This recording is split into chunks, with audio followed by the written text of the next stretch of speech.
Hello there you guys, welcome to one of my videos. Antonio Conte to Tottenham is nearly done.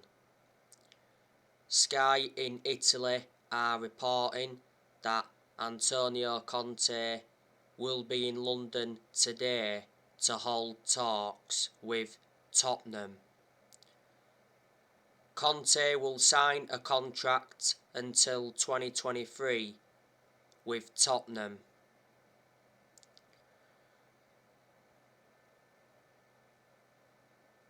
Tottenham have just sacked Nuno Santo after just 4 months in charge. Revert back to what I said on my recent video. Ole Gunnar Solskjaer survives. Because Conte was linked with a managerial role at Manchester United. Sky Italy said the other week that Manchester United made initial contact with Antonio Conte, and it did mention that Conte wanted the Man United job, but the Man United board were not keen. Conte had reservations about the club's structure. But prior to the Tottenham game, it did mention that Manchester United were losing their interest in Conte. So that gained Solskjaer a lifeline. The Daily Star said that Conte would have demanded a contract until 2025 worth an estimated 18 million a year. But I am disappointed because I wanted Conte to come to Manchester United. But in general, it is good that he's coming back to the Premier League. Conte is a far superior manager to Solskjaer. He's got a very good pedigree behind him, won a lot of silverware in his home nation, and when he managed Chelsea in his first season, he won the Premier League. Obviously, Conte is available because he left Inter Milan at the end of last season.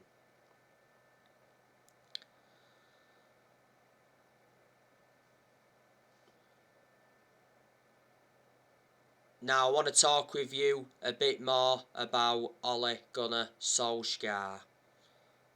So Solskjaer still in a job due to Woodward's reluctance to sack him. Many at Manchester United were sure that Solskjaer would have got sacked, especially after the 5-0 defeat to Liverpool at Old Trafford the other week.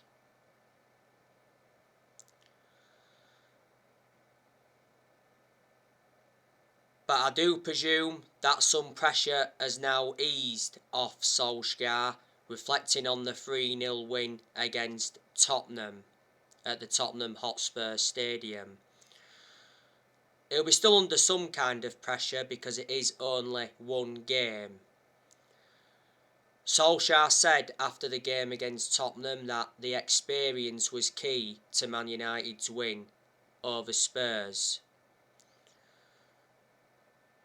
Solskjaer also hints that the Edison Cavani and Ronaldo partnership will be staying.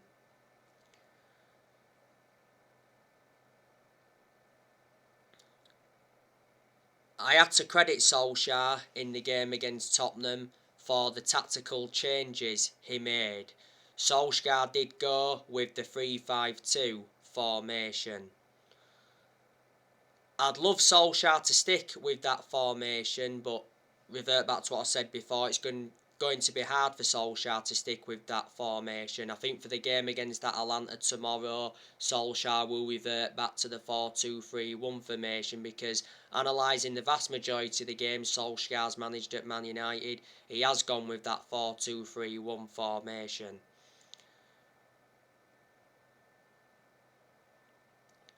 But yeah, Manchester United responded well from the 5-0 defeat to Liverpool the other week, and it was a crucial victory for Ole Gunnar Solskjaer. And it saved his job, because if Manchester United would have lost to Tottenham, then there'd have been a good chance that Solskjaer would have been sacked. But reflecting on Conte going to Tottenham, I think Man United are now going to stick with Solskjaer until the end of the season, regardless of what happens. Prior to the Tottenham game, obviously it said Solskjaer had been given 3 games to save his job. Obviously one of those games has now gone. Manchester United must pay Ole Gunnar Solskjaer £7.5 million if they decide to sack him. Obviously in the summer, Solskjaer signed a new contract with Man United until 2024. There's an option of a further year, and we certainly made a mistake giving Solskjaer that contract, because I can assure he won't see it out.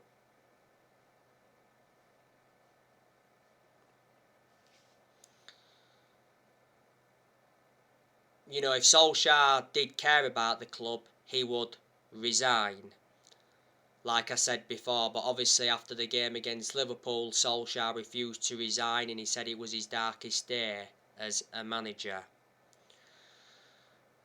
You know, despite Manchester United beating Tottenham 3-0, my perceptions haven't changed on Solskjaer. You know, I am still Ole out, and I presume a lot of other United fans are still Ole out. You know, if Manchester United from now were to go on a 8, 9, 10, 11 game winning run, then my perceptions would start to change on the manager. But reflecting on the poor performances and the poor results that Manchester United have had, not all of the blame stems from Solskjaer. Yes, he's accountable for certain things, but there's also players that have got to take responsibility for those poor performances and poor results. It's never just all the manager's fault. But Solskjaer is not capable of winning trophies as Manchester United manager. And I just think that the expectations are far too high for him to exceed as Man United manager, and I just think that he's in a position that he shouldn't be in. I hate to say this regarding Solskjaer, but I am being realistic. But whatever happens regarding Solskjaer, I'll always adore him, because at the end of the day, he's a club legend. He endured 11 years as a player for Man United. He flourished under Sir Alex Ferguson's guidance, so you've got to respect what Solskjaer has done for the club. Ole had a proven pedigree as a player, because he won a lot of trophies when he was a player at Man United, but unfortunately he hasn't got a proven pedigree as a manager. That is a concern.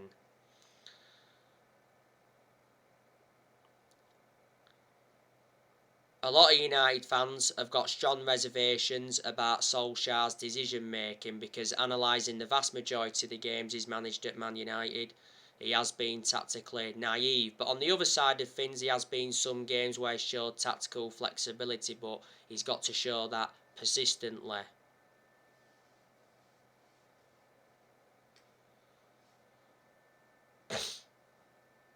If Solskjaer is still Man United manager in December, which I think he will be now, he'll be celebrating 3 years in charge of the club.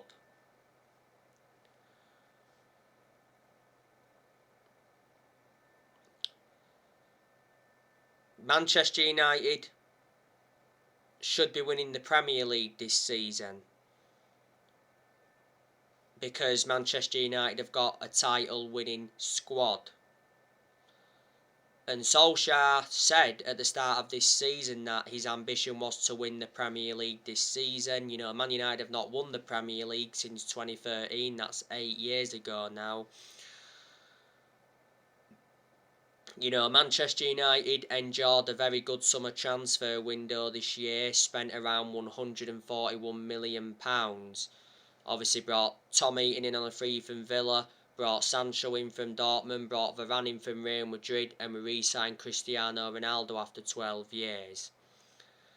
And Solskjaer received strong backing as well by the board. You know, John Murtough backed him, Darren Fletcher backed him, Woodward's backed Solskjaer, and the Glazers have also backed Solskjaer, but only because they'd been persuaded to.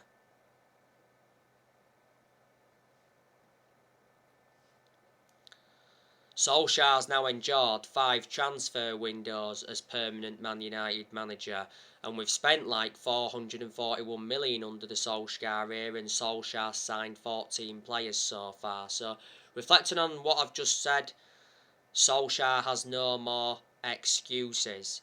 Manchester United have not won a trophy since 2017, and Solskjaer's not yet won a trophy as Manchester United manager.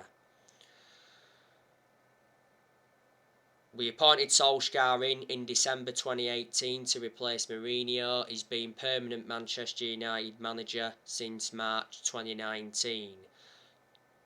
The reason we give Solskjaer the job on a permanent basis was reflecting how well he did as the interim manager.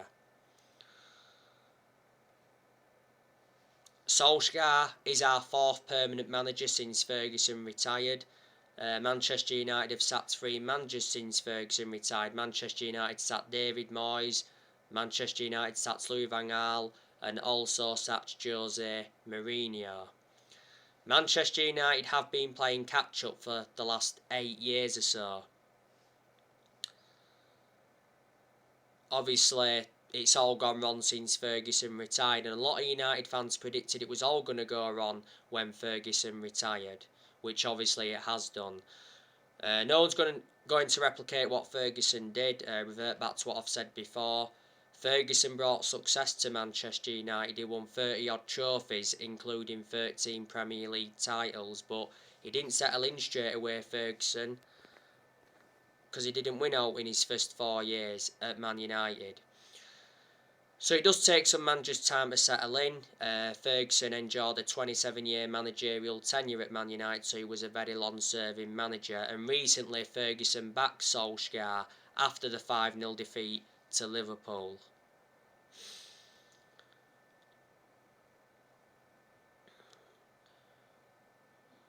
Manchester United are going to sell players next year. It looks like Paul Pogba is going next year.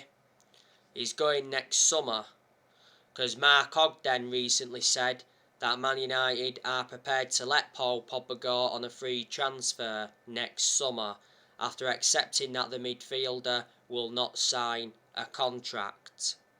Fabrizio Romano did say that Paul Pogba wants Solskjaer sacked.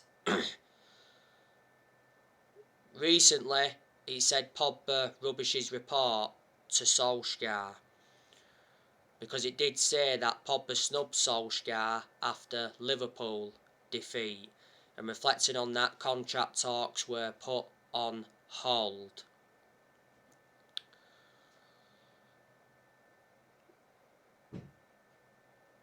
But I want Paul Pogba to stay, because Paul Pogba is a good player. He's not only a good player, he's an imperative player as well. Pogba didn't play any part against Tottenham recently. Obviously he couldn't because he's suspended. Pogba's got 2 games to serve now in the Premier League. He can play against Atalanta because that's the Champions League, not the Premier League. Pogba got sent off against Liverpool for that 2-footed challenge on Naby Keita. Pogba didn't start against Liverpool, and I heavily criticised Solskjaer for not starting Pogba against Liverpool, because I think Pogba should have started.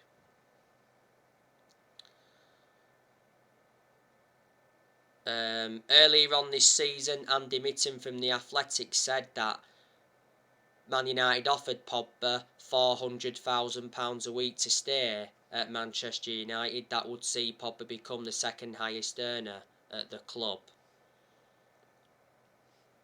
At the moment, Pogba receives around 290 grand a week. Pogba's current contract at Man United expires next summer. Before the start of this season, Pogba rejected a Man United contract offer.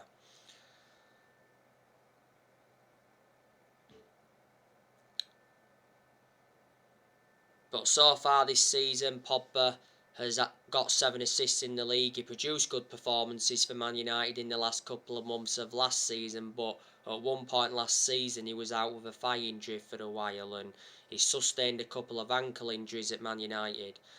Man United paid 89 million for Pogba, so reflecting on that, he's our most expensive sign at the moment, and this season is his 6th season since he rejoined. He's won 3 trophies at the club so far. I think Matic is going next year. Matic isn't one of our first choice midfielders, but despite that, Matic still gets his opportunities. Matic recently come on against Tottenham and got the assist for Marcus Rashford's 3rd goal. Surprisingly, Matic is ahead of Van der Beek in our midfield. I've got my reservations about Matic though. He's always been a static midfielder, plus he's ageing up. Matic has been at Manchester United for like 4.5 years now. Got him for 40 million from Chelsea back in 2017.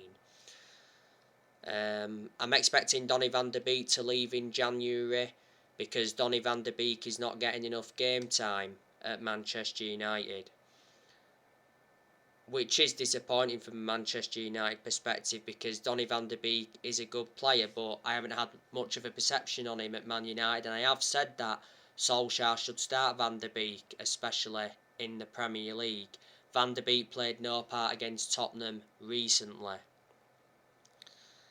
Prior to the Liverpool game, Solskjaer did admit that Van der Beek is frustrated and disappointed over his situation at Old Trafford. I don't think Solskjaer wants Van der Beek at Man United. If he wanted him there, Solskjaer would play Van der Beek on a regular basis. But many clubs have been in for Van der Beek, so he's been subjected to a lot of transfer speculation. You know, Van der Beek's agent is said to be working hard on finding a new club for his client. Van der Beek's endured a difficult 18 months at Man United. This season is his 2nd full season at Man United. We got him for 40 million with add-ons included. He's got a contract with Man United till 2025, and he's versatile. He can play in 3 different roles. I think Lingard's also going next year. Lingard's obviously planning to run down his contract anyway, because earlier on this season it said Lingard rejected a Man United contract offer because of 2 players. And the other month it said the exact same thing, that Lingard rejected a Man United contract, but the reason was over playing time concerns. Lingard's current contract at Man United expires at the end of this season. Earlier on this season, ESPN said that Lingard is a target for Barcelona and AC Milan. Lingard has been part of the club though for a long time. I think Solskjaer wants Lingard to stay at Manchester United.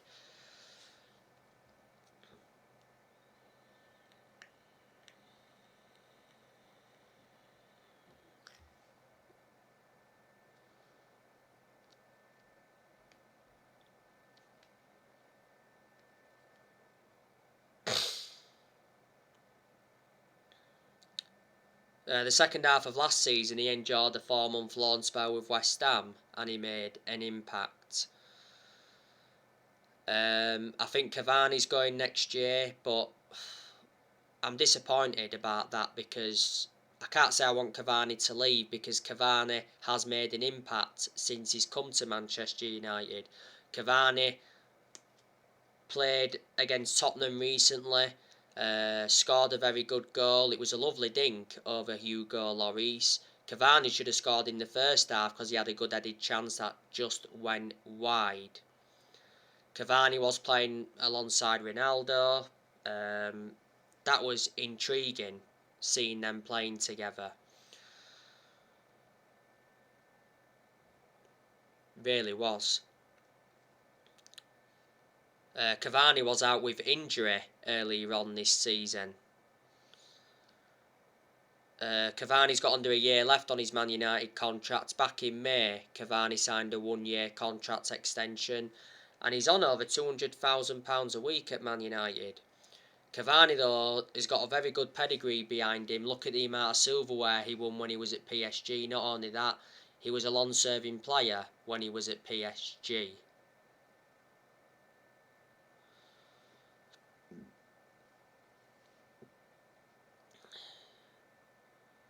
Martial, I can assure he's going next year. Martial doesn't get in the team. Martial's no longer good enough to represent the club, and Martial is actually out with injury at the moment. Before the start of this season, though, he said Solskjaer refuses to sell Anthony Martial as he remains part of his plan. Solskjaer seems to have a lot of trustworthy in him. That explains why Solskjaer did give Martial that number 9 shirt. The best season I recall Martial having was his debut season under Louis van Gaal. Martial's been at Manchester United for 6.5 years. He's got 3 years left on his contract. We got Martial for like 54 million from Monaco back in 2015, or it might have been more than 54 million. Juan Mata, I think he's going next year. Juan Mata doesn't get in the team, does he? And Juan Mata has lost that yard of pace in his ageing up, but despite that, I still reckon that he's had a good career at Man United. Juan Mata has made over 200 appearances for Man United in all competitions and he's scored over 50 goals. Juan Mata has been a long-serving player at the club. He's been at Manchester United for 7.5 years.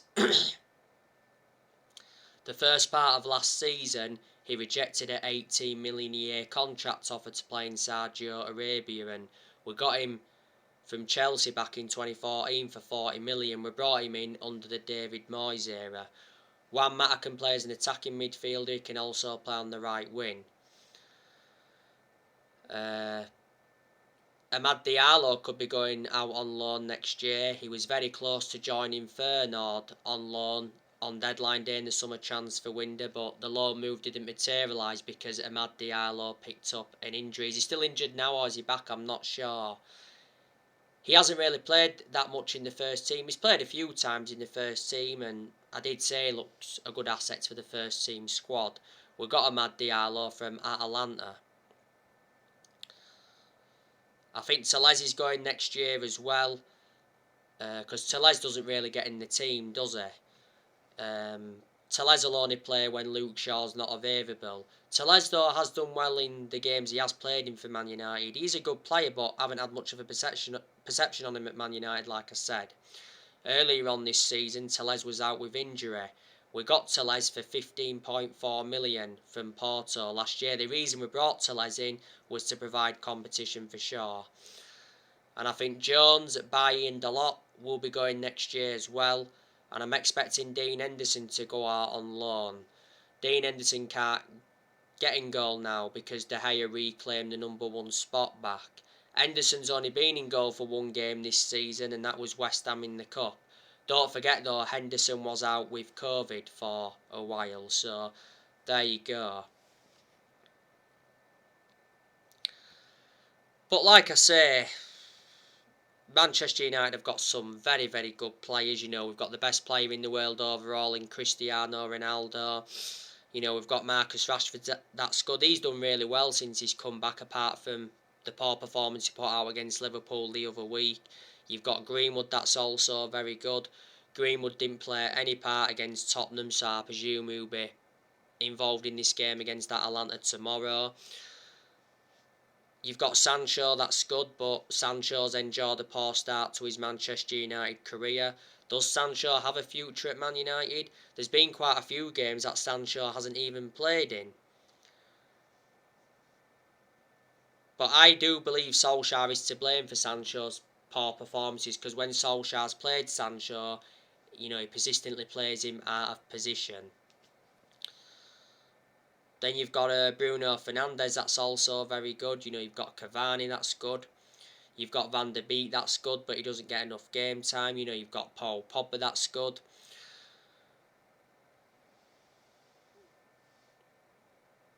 You've got Luke Shaw, that's good. You know, Luke Shaw did well against Tottenham recently.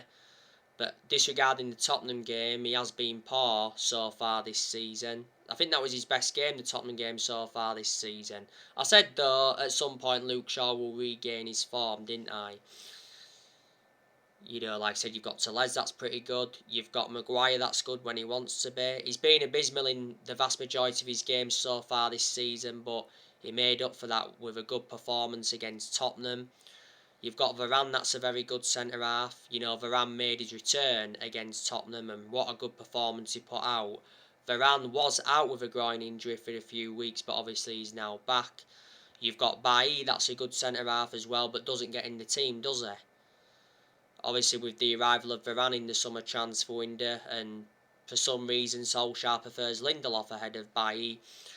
And Wan-Bissaka, you know, he's a very good right back as well. He put a good performance out against Tottenham recently. There's still aspects of Wan-Bissaka's game that's got to improve, don't get me wrong. And you've got De Gea, that's a very, very good goalkeeper. He's done really well so far this season. Was in goal for the game against Tottenham recently. Didn't really have much to do against Tottenham. I recall one moment where he made a poor clearance. That's it. But he did well against Liverpool the other week, De Gea, because he was blameless for all 5 goals, and he made like 3 good saves in the game. So anyway guys, on my next video I'll be giving you my predicted 11 for the Atlanta Man United game. So drop your comments, likes below on the channel, like I say. If you do, consider subscribe as always, and take care. God bless. See you all again very, very soon.